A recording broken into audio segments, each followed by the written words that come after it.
the gimmick and wins. From beginning to end, no gimmick. If I rap it, dude, I live it then. And you can't do it, so ain't no need for mimicking. I'm not innocent, I'm on a mission, so let me finish it. Matter of time before they summon the army in.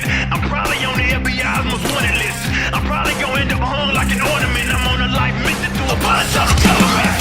Look around and tell me what you see, because it's coming down, are you listening?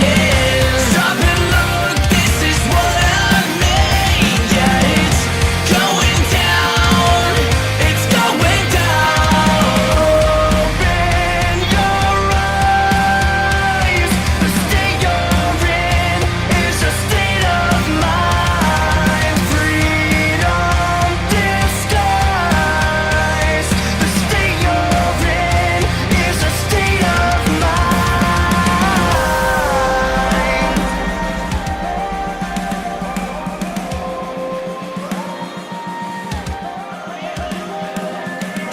What's up? What's up?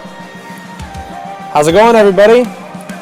It's been quite a long time once again since we've had one of these. Last time I had a podcast was back in September, and today I was hanging out with a couple of my friends, and I was just thinking, I haven't done a podcast in a while. I actually want to do a podcast, so I decided, screw it, we're going to do one tonight. And ironically, I get on my computer. I'm going to my Spreaker profile to kind of, take a look and see, what's my profile look like, and, all that stuff, see if anything needs to be updated. And I look and I see my first ever show was actually 2 years ago to the date. So this is actually the 2-year anniversary of. It's no longer called the Liberty Hour. It is now going to be called the Freedom Hour. I figured change things up a little bit. It's not a big change, but I just thought that it sounded a little bit better. And so it is now the Freedom Hour and not the Liberty Hour. And it's nice to be on for the 25th show, 25th podcast I've done here. I've done 25 shows of my other show, the SmackDown Hotel at Sac State. So 25 of each now. And it's nice to, for the 25th show, have back on two of my best friends in Ricardo Navarrete and Michael Kekkonen. How you guys doing? How you guys doing? I'm doing good.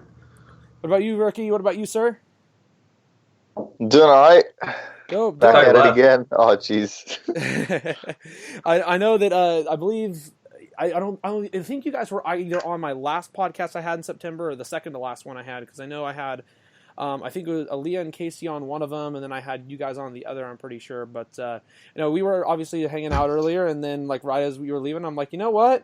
We don't got much else going on tonight, so screw it, let's do a podcast. And there's actually a lot of stuff that I realized that, I wanted to talk about. And obviously I put something on my Instagram, and a couple of people brought up a couple of topics as well. But the first thing I just wanted to mention is obviously it is January 2nd, so it is the new year. It is now 2020. The decade of the 2010s is gone. We are now in the 2020s. Crazy how fast time goes, but I'll go ahead and just start with this. How was your guys' new year? Did you guys do anything special at all? What were you guys up to? Go ahead. Oh, okay. Well, for me, I thought I was going to be DJing a lot for New Year's because that was the original plan. I just spent New Year's with my sisters and my parents, family, and just nephews, everything. But turns out a lot of the people that were supposed to come to my sisters ended up not coming because they had other plans. And I mean, I get it. It kind of gets hard when you got 3 different families, one from the mom side and dad side and all that stuff. And you got to balance New Year's and you got to pick whose New Year's you're going to. So it ended up just being my main family. And then it was kind of cool. We had a little bit of a bonfire, and then we just ate some spicy food because my sister overspiced some of the food, and then just hung out around the house, and then got to see some cool fireworks afterwards. So it was pretty chill. It wasn't anything crazy, but it was just a nice New Year's. That's what's up. Yeah, and I think I saw the same fireworks that you did because you were down towards the end of the street where I'm at, and there were some fireworks kind of behind the apartment complex down the road from 5th Street, and saw those as well. You maybe could have heard me banging on some pots and pans, and also known as one of those I didn't hear banging on any pots and pans, but you probably didn't hear me complaining either. That was also because I banged my finger instead of banging the pot one time, which was a great feeling. Jeez. It felt great. What about you, sir? What about you, Michael? I understand that you and Casey went to some party or whatever. How was that? It was fun. It was pretty chill, and yeah, that's all I gotta say about that. Was there I like a feel lot like of some other stuff happened behind the scenes, Michael. You sure? was there like a lot of people there, or was it kind of just like a low key thing, or like was it like an all night thing? Like what was like the main like part of it, like Well, this stuff? Yeah. well, basically everyone just stayed until it turned into New Year. But I would say it's just not just a normal party, like 30 people. That's what's up. Awesome, man. That's really cool. Yeah, it was fun.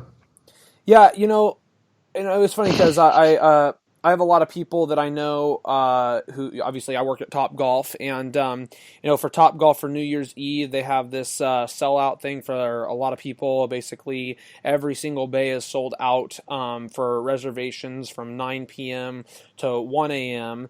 We close the venue down by 7, and basically what they do is right before it hits midnight, they have basically nobody hits balls. They have everybody stop hitting balls, and they have it lit up in like the target area, and it has a timer with like a Coke bottle that basically counts down from 10 to 0. And once it hits 0, and I can show you guys a couple pictures of this, but once it hits 0, there's a huge firework display that goes on at Top Golf as well. So it's pretty cool. I'm not too interested in working that. I'd rather spend it with family or friends personally. But New Year's was kind of low key for me. Just kind of hung with family, and Low key. had some gifts, and had some good food, and it was good. New Year's is obviously an excuse for a lot of people to party. I over the years have kind of viewed New Year's as pretty much just that. I don't think it's anything too special or out of the ordinary. It does celebrate like a new year, but year is a year. But New Year went pretty well for me. Nice, Yeah, nice. I'm glad to hear it, Tyrone. Yeah. Glad it wasn't anything bad. No, it was good. Yeah, nothing too extreme or anything like that. Now that I am 21, I wasn't 21 on the last podcast. I was still 20, so now I am 21. I can My boy's have a little getting bit of hammered bubbly, on if you drinks will, now. but no, I'm not. I think a lot of people know that I'm not that kind of person. However, Quick question. casual, you never, sometimes. What's up? You do gifts on New Year's? I'm sorry, say that again? You do gifts on New Year's? Just friendly stuff between like me and my family. Yeah, just like okay. it's just like small stuff and all. I mean, yeah, it's still, like I said, it's pretty low key. It's just like like maybe like scratch cards and like some chocolate and stuff like that. Nothing. Oh too yeah, extreme. yeah. Yeah. Not like Christmas. No, not like Christmas at Okay. all. Not like a second coming. No, and we'll get into Christmas here in a little bit, but while we're on the issue of New Year's, I wanted to ask you guys the age-old question of: do you have any New Year's resolutions, and if so, what are they? Go ahead. All right, Michael, you can take the lead this time, Michael. All right, okay. I'm gonna be disappointing with this topic because I don't do New Year's resolutions. Okay, That's I don't procrastinate, and I get stuff done when I want it done. You know what I'm saying? I don't need no resolutions. I'm not like the type that's like New Year, new me. I don't do that. But for like the people that are doing it, like to go to the gym or because I went to the gym today, and let me tell you, it was packed. It was like twice as much as it usually was. But that's good. Like it's better to better your life, and if New Year's is like an excuse to do that, then go for it. Yeah, Ricky, go ahead. Shots fired. We'll talk about the idea of New Year's resolutions in general in a moment. But Ricky, what about you? Did you have any New Year's resolutions or anything? Honestly, dude, it's kind of just keep doing more of the same of what I'm doing right now. The only thing I want to try to do is the biggest thing for sure. What I want to do is try to score some internship with like some engineering department, or get like a job that's flexible with school, but like it's kind of more still geared towards engineering or something related to that. But so I don't know. Internships aren't paid, are they? Some are. Some they pay you like as you're going, and then some will just pay for your schooling, like for the rest of your schooling. So it all kind of just depends. That's why I don't know which one. Like I wouldn't mind either one, honestly, because I don't work right now and I still go to school. So I wouldn't mind if they didn't pay me, but they paid for the school. That'd be fun. Yeah, I've heard that before. I've heard like the scholarships or whatever. And it depends also when it comes to that. Actually, in California now, and unfortunately, this is going to be affecting me. And I talked to Ricky about this. I don't believe I talked to you about this yet, Michael. But there's a new law that's in effect called AB 5, Assembly Bill 5, that essentially it affects people who are independent contractors who do work for some sort of company or corporation or whatever it may be.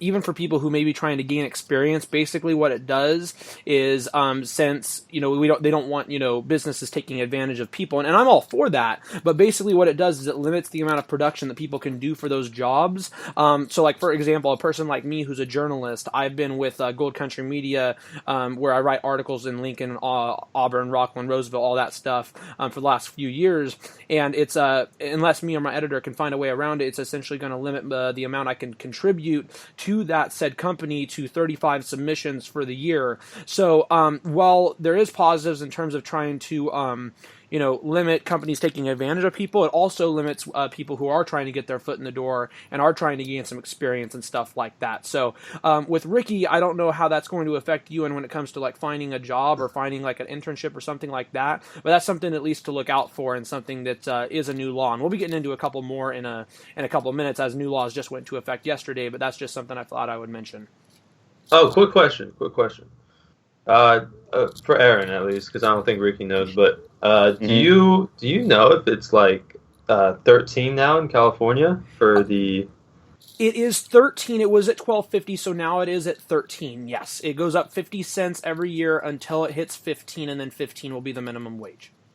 Right, so it's at 13 now. Yep, so next year it will be $13.50, in 2022 $14. Basically by 2024 it's going to be $15 an hour. Right, okay.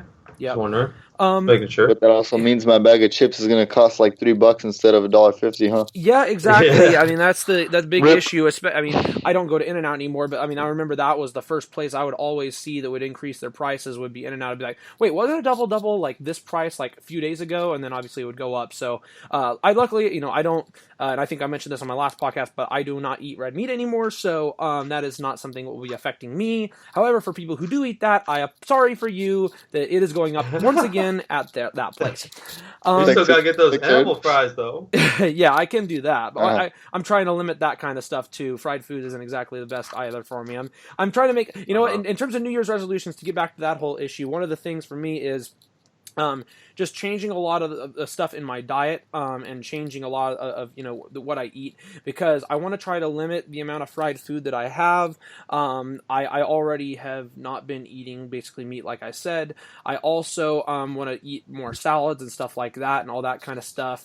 I need to limit the amount of bread that I eat and stuff, because that's not that healthy as well. I also need to limit my sugar intake, so what I'm doing to curb that is whenever I go out, I'm just going to have water instead of lemonades or sodas and stuff like that. Not that I ever really did have that stuff. Lemonades I did a bit, but that's going to kind of try to limit that kind of stuff a bit. One of the things I put on my Instagram, a couple hours ago, was topics for the podcast, and my friend Juan said, "When are you going to get a gym membership and stop slacking and stuff?" And my thing is, that will help. Don't get me wrong. Like obviously, you should work. Everybody should work out, a bit a week for sure. But dieting and what you eat is a big aspect of your not just your physical health, but obviously your mental health and stuff like that as well. So I'm not saying that the physical side is overrated, but I definitely think that it's overhyped to the point where it's not mentioned as much when it comes to the diet side of things. So that's just something I'm focusing on for New Year's resolutions.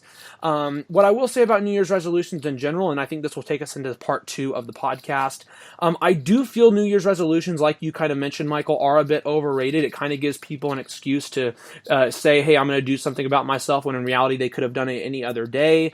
But at least it does give somebody an excuse to do something better for their life. And if that's what it takes, like you mentioned, I'm all for it. But I definitely don't think it's something that's super necessary.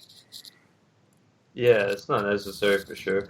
But I feel like, there's pluses where it may like get someone out the house and go and do that stuff. Mm-hmm. Or it might make them like, before the new year is even close, they'll make them procrastinate until it's a new year. And then, so it's like, it depends on how you're using it, For sure. Yeah. Well, that's a good point. Anything else you'd like to mention on that, Ricky, at all? No, dude, I'd say it's pretty much right on that. It's just the trending thing that like everybody tells themselves, so like, oh, this is gonna be the year, this is gonna be it. But like in reality, you can just start whenever, like start day one or one day. Right. To be fair, I think it's dying out a little bit. I would agree with that. I would 100% agree with that. Well, I think that's going to do it for part 1 of the podcast. We're going to be right back for part 2, touch up on one other thing related to the new year, then talk a little bit about Christmas when we come back to the Freedom Hour. Stay tuned.